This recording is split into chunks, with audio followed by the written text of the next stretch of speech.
worked in the data conversion mines for years and decided if he ran the world, this was how he would do things. And so it's a very interesting program. We call it Dante, named for both the font and the author of the Divine Comedy. Working with this system has sometimes felt like we were in the ninth circle of hell, but now we think we can see paradise, if only through binoculars. Digital Publisher is a web-based system built almost entirely from open source components. Ultimately, it's just a bunch of XSL strung together with Python. But the magic part, our proverbial black box, which turns HTML and CSS into PDF, is done using a program called PrintsXML. Hakon Lee, who invented CSS, is the chairman of the company that makes prints. And I had the great pleasure of talking CSS3 with him last night, since he's in New York this week. This demo server is running locally since publishing conferences are now the only place in the world where you're almost guaranteed not to have a network connection. So my Mac is running Parallels, which is running CentOS, which is hosting Digital Publisher, so wish me luck. And I apologize if things seem to be a bit sluggish. This system is quite strained by all this. This also will look better on a much larger screen, but we'll see what we can do. So I'm going to log into the system.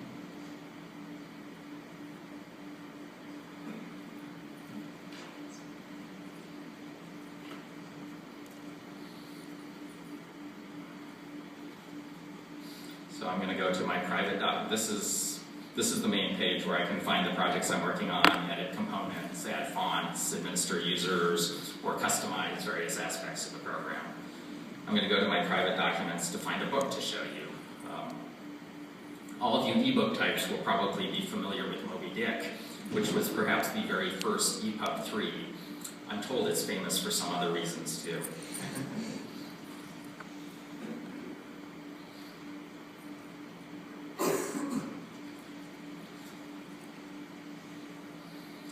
Moby is slow today.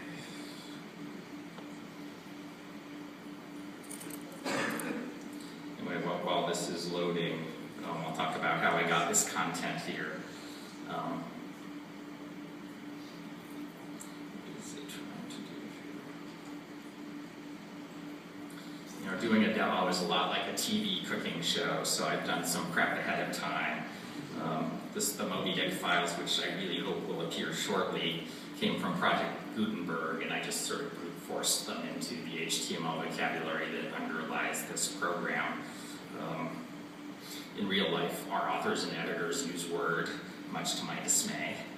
We do have a controlled vocabulary for styling Word documents, and we then import those directly into Digital Publisher. It opens the Word doc in a headless version of OpenOffice. There's another open source component, and then runs several XSL transforms to turn that into what we want. Okay, I gotta see what's going on here.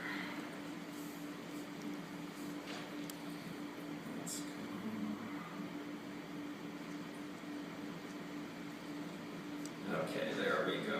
Thank goodness.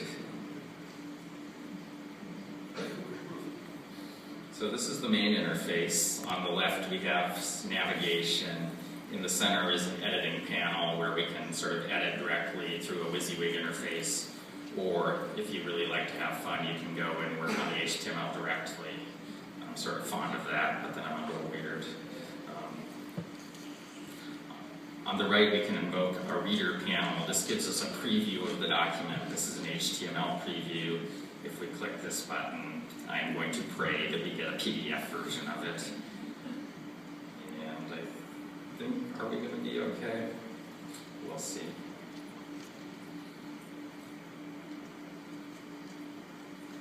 I'm going to do that one more time.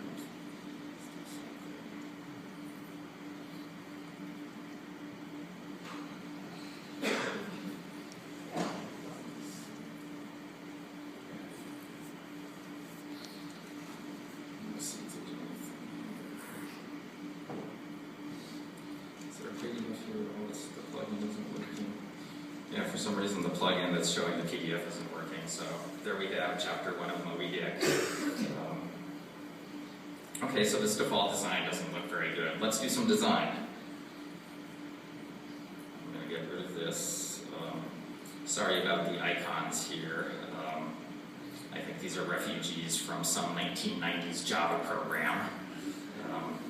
We have a CSS editor here. There's actually something like 7,000 lines of CSS behind the scenes to make all this work. There's something called Doc Designer, which is a user interface for the CSS. A design profile is just basically how we define an edition. Each edition has its own design profile, which is essentially just the CSS file that goes with that design. And then we have an idea called font schemes, which is sort of a really quick way of defining the look and feel of a design. We'll get back to that in a minute.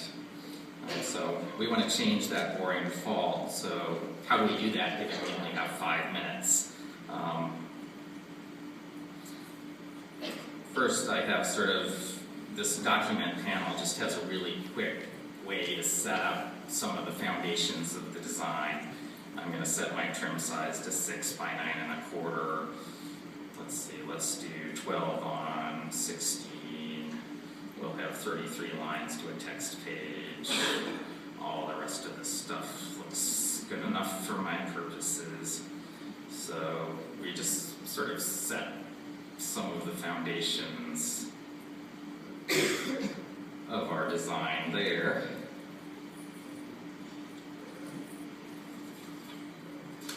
But what about fonts? So much of design is in the choice of fonts. If we could define a set of fonts to apply to content, we can instantly change the design.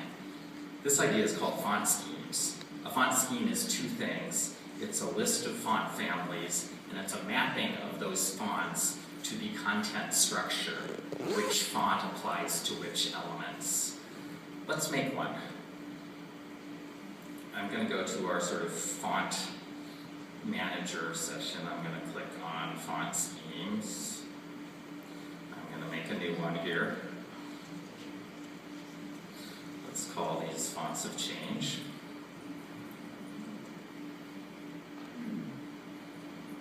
Now I'm just going to pick a couple fonts. We'll just do this really quickly. Yeah, Minion will work for me. What else do we have that looks like? We'll throw in Gil Sans just to be boring. You can tell I'm not a designer.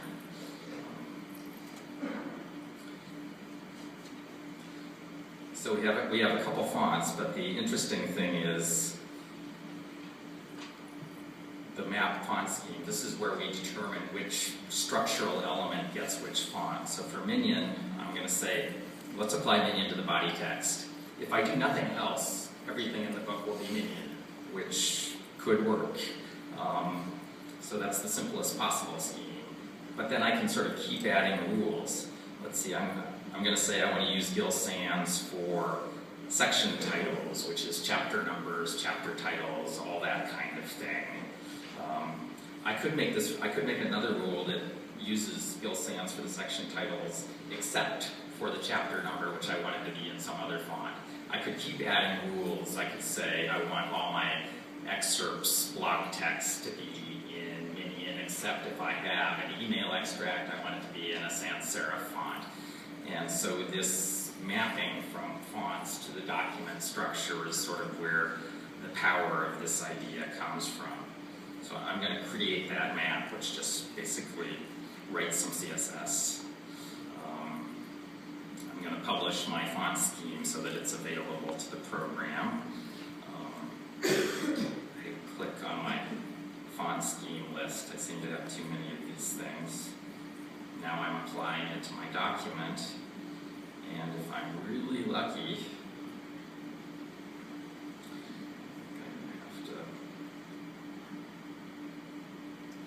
voila, there we have our Gil Sans for our headings. Our text is in Minion. We've sort of implemented that design really quickly. Oh wait, marketing just called. They're trying to reposition Moby Dick as a romance novel. Ishmael loves Queequeg. We need a new design. Let's use, I think we have a romance font scheme. Let's just try that. We're just replacing that font scheme. Let's make a new PDF.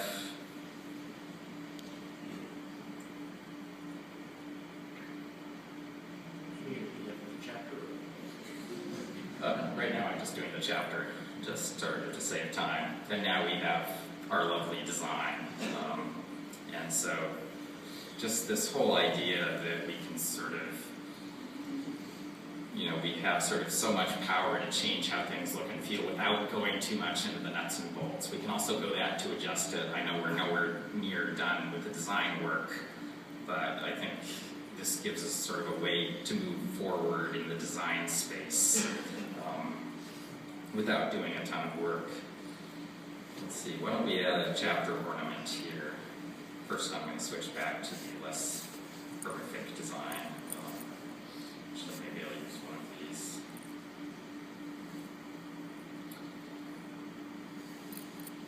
I'm going to go just put in a little snippet of CSS here.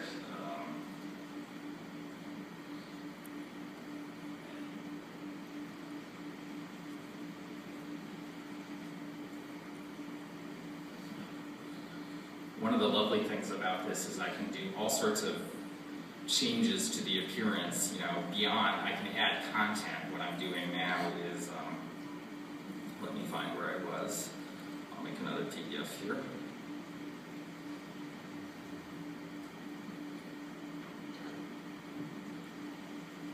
And now I have an ornament that's using one of the characters in the Poetica font, which I access via some Opentype features. I can get to sort of I can use stylistic alternates, swashes, crazy ornaments. I can do all sorts of things. And I never had to touch the HTML. And so the design of this edition is going to be completely independent. I didn't make any change to my content to allow me to do this change to the design. I think I'm going to do one more illustration of that idea. I just have another little snippet here. In the original, in Project Gutenberg, the chapter number and the chapter title ran together and had periods between them. And so I can do exactly that in CSS.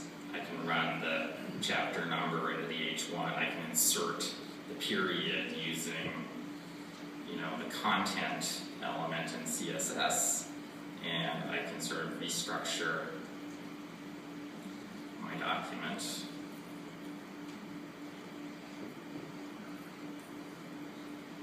And now we have it on the same line, and I didn't have to do anything to my source.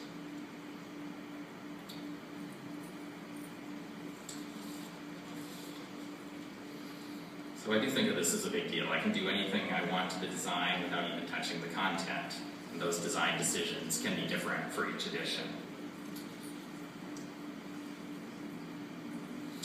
We're really nowhere near done with the design, but you can see how easily we can change things while still retaining almost complete freedom.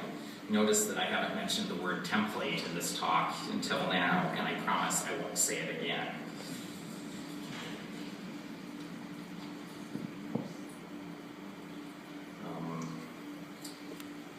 So here's the part that no one ever talks about during demos like this. All my text is on the page, but the work of composition, the art and science of typesetting, hasn't even started.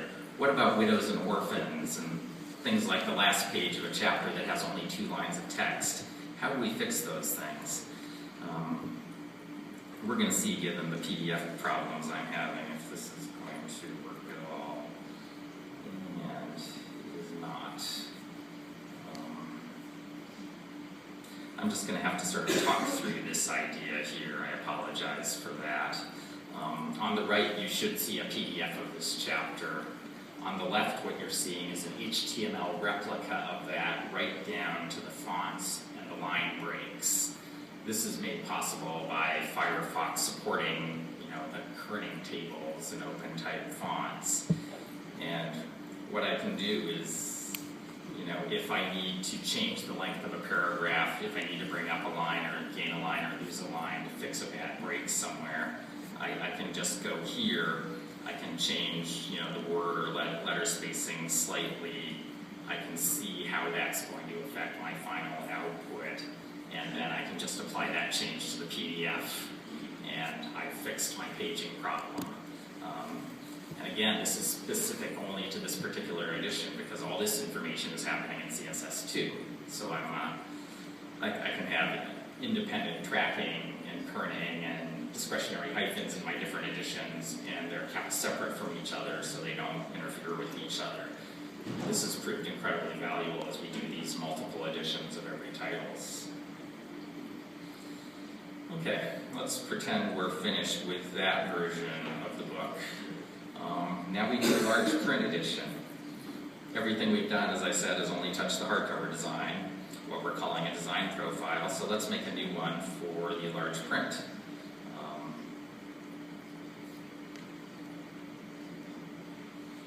I'm going to make a new design profile. We'll identify it as large print. We'll assign it to our document. Okay, now I'm going to go back and do the same thing I did before, except now our spec for large print is, 16 on 19. I believe we get 28 lines per page. We'll save that. For large prints, we use Adobe Garamond as the text font. I made a font scheme for that. Now if I make my PDF, and once again it doesn't open because my plugin broke, and then all of a sudden here I have large print. I have my large print edition. I have at least the design of that done in something like 2 minutes.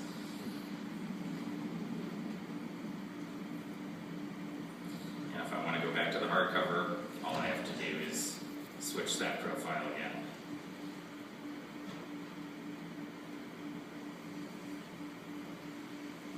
And there we are. Where are we now? Okay. I'm just going to show super quick a tiny bit of ebook stuff. There's an incredible ability to customize the ebook. We can put in metadata and stuff. There's a whole section here where we can reorder the elements of ebooks, like we move the copyright page to the end, we can drag things around, we can suppress elements from the ebook that are in print and vice versa. We can relabel elements for the insane number of ebook navigation structures we have to handle. We can produce EPUB 3 and EPUB 2 and a hybrid of the two. Here's sort of a list of some of the possible outputs. We use these three regularly. The program can handle fixed layout now. We get all our various, these would be the full book PDFs. This is also used a lot in educational publishing, so we can do various, we can do things like SCORM, we can make archives of this, we can export it back to Word. So the end result is that, this combination of HTML and CSS works really well for print. It works incredibly well for our particular variety of multi-edition publishing. And there's just so many cool things I wish I had time to tell you. Thank you very much.